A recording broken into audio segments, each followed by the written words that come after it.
নোটিশটাই তো বৈধ হয় নাই। আপনি বৈধভাবে আগে নোটিশ দিতে বলেন, তারপরে আলোচনা হবে কি।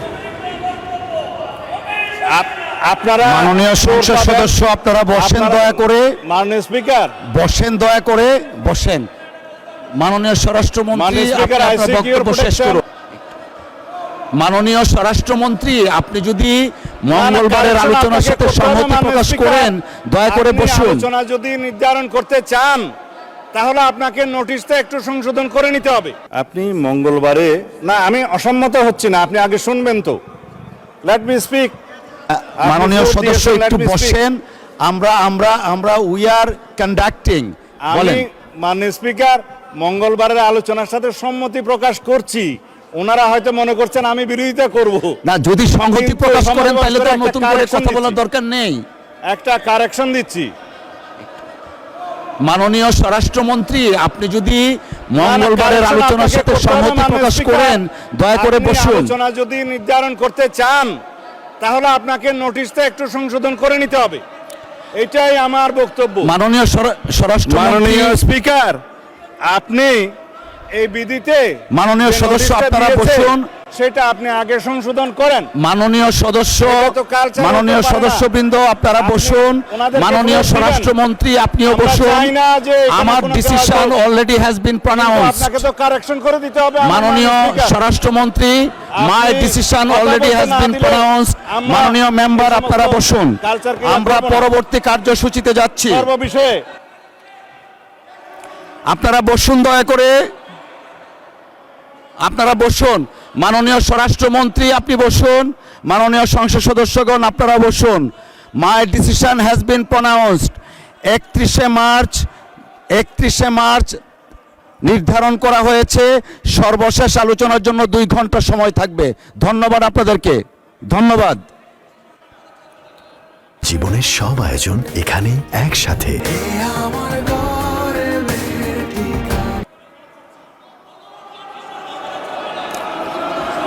মাননীয় স্বরাষ্ট্রমন্ত্রী আপনি বসুন দয়া করে।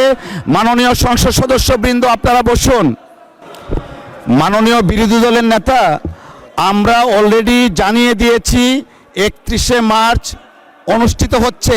দয়া করে বসেন, আমরা পরবর্তী কার্যপ্রণালীতে যেতে চাচ্ছি। মাননীয় বিরোধী দলের নেতার মাইকটা একটু দেখি। না, আমি বলছিলাম যে আপনি রুলিং দেওয়ার পরে এই বিষয়ের উপরে আর কোনো কথা চলে না। ধন্যবাদ। ধন্যবাদ মাননীয় বিরোধী দলের নেতা, আপনি দয়া করে বসুন। নোটিশটাই তো বৈধ হয় নাই। আপনি বৈধভাবে আগে নোটিশ দিতে বলেন, তারপরে আলোচনা হবে কি। আপনারা মাননীয় সংসদ সদস্য আপনারা বসেন দয়া করে। মাননীয় স্পিকার বসেন দয়া করে, বসেন। মাননীয় স্বরাষ্ট্রমন্ত্রী আপনার বক্তব্য শেষ করুন। আমি আপনার প্রোটেকশন চাচ্ছি। আপনি বিরোধী দলীয় সদস্যদেরকে ফ্লোর দিবেন, অসুবিধা নাই, কিন্তু লেট মি স্পিক। আমরা যেন আগের কালচারে ফেরত না যাই।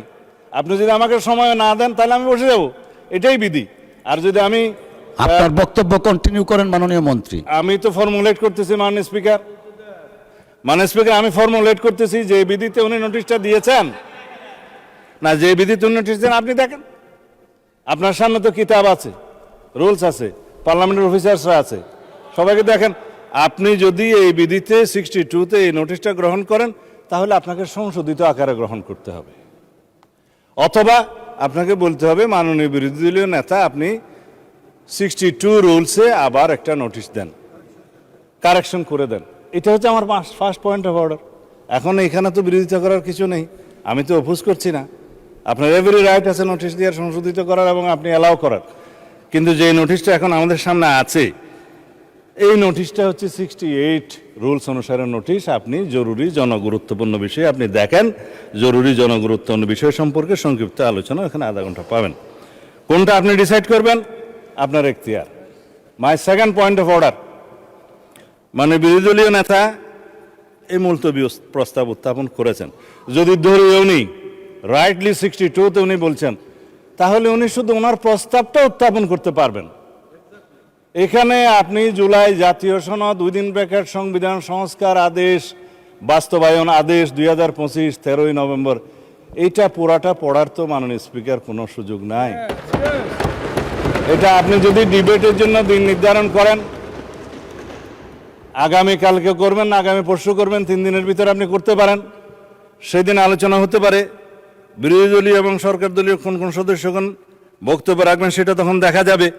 কিন্তু আমার এনাদার পয়েন্ট অফ অর্ডার সেটা হচ্ছে, আপনি এখানেই দেখবেন যেখানে জনগুরুত্বপূর্ণ বিষয়ে মুলতবি প্রস্তাব আনতে পারে, এখানে হচ্ছে বিধি 63-তে আপনি দেখবেন যে এমন কোনো প্রস্তাব নিয়ে আপনি আলোচনা আনতে পারবেন না যে প্রস্তাবে প্রতিকার কেবল আইন প্রণয়নের মাধ্যমে হতে পারে।